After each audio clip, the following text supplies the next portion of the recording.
Hey, what's going on, everybody? This is Pastor Shay, aka Chaplain G, coming back at y'all with another word of encouragement for today. So you check this out. Yesterday, I talked about the importance of holiness for a city, right? Today, I'm gonna kind of continue that theme because really, man, it's not just personal righteousness that God is concerned with. God is a judge of the nations, and as we're looking at the nature of God, he says that about himself over and over and over again. He is a God who judges the nations. And what we can see, what we can see when God says something like that is we are without excuse. Like, we can't say stuff like, well, I'm doing fine. It's all them over there that are not doing okay.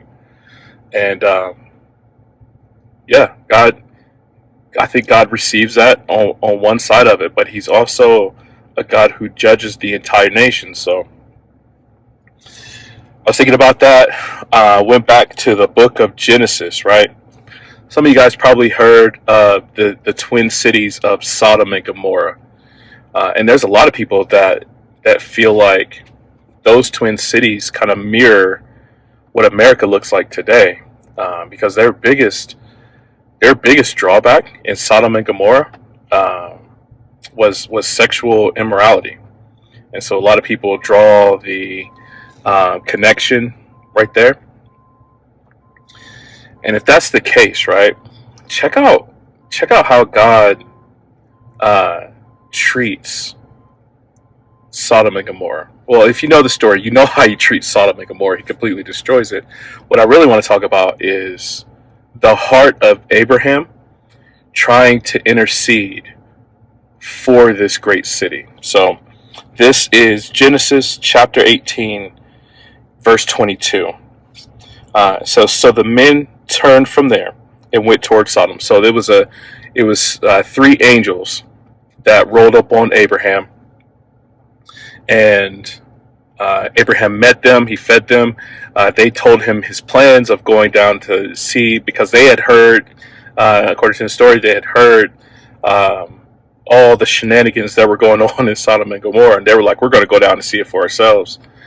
And Abraham, knowing what was coming, tries to intercede for them. So the men turned from there and went toward Sodom, but Abraham stood before the Lord. Then Abraham drew near and said, "Will you indeed sweep away the righteous with the wicked?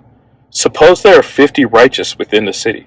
Will you then sweep away the place and not spare it for the 50 righteous who are in it? Far be it from you to do such a thing, to put the righteous to death with the wicked, so that the righteous face fare as the wicked. Far be it from you. Shall not the judge of the earth do what is just?" And the Lord said, "If I find at Sodom 50 righteous in the city, I'll spare the whole place for their sake." And so, if you know the story, Abraham asked a few more times. He was like, "Well, what if there's 45?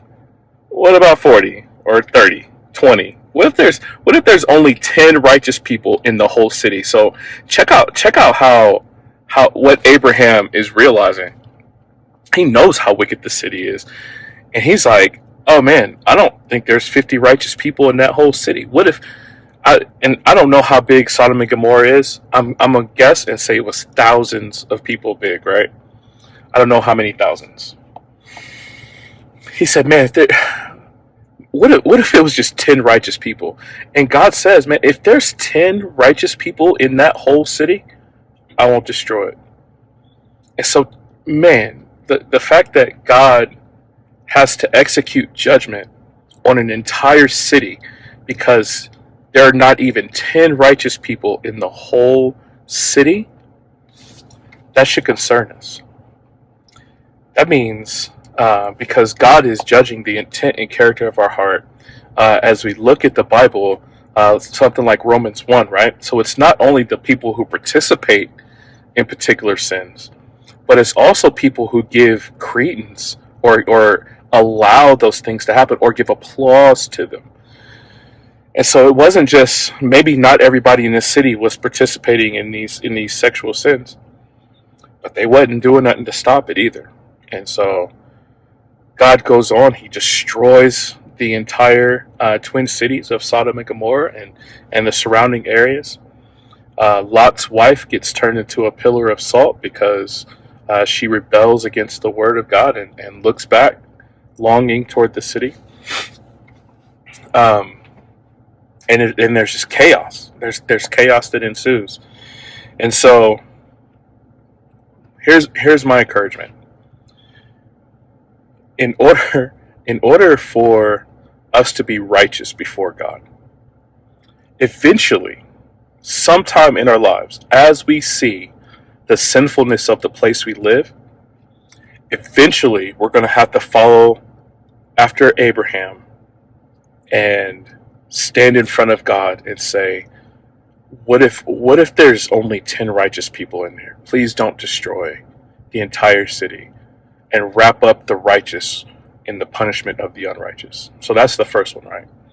The second one was we got to see that God is going to judge the intent and character of people's hearts, and we have to stand ready for that. And then the third one, man, God is not going to tolerate sin forever. And so, as we're operating in this life, I know we're sinners. I'm still a sinner.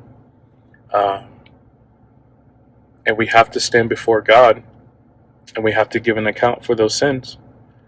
And the only way that God will look respectfully at our sin is if it's covered by the blood of Christ. And so the people of Sodom and Gomorrah didn't have that opportunity. They just faced God's judgment without the blood of Christ. My prayer for our country is that we turn from where we're at and turn back toward God, turn back toward Christ. That is the only way to that we're able to be saved from the incoming wrath of God. So it's an encouragement, hopefully, for you. It's also a challenge, and so I'm okay with that. But go back, read that story. Let me know what you think. It's right there, like I said, in Genesis chapter 18. Please make sure to like, share, and subscribe. Y'all know how we do. That stuff is free to y'all, but it means a lot to me because we just get to tell more people about the goodness of Christ. And I love y'all, man. I hope y'all doing good. And until next time, grace and peace.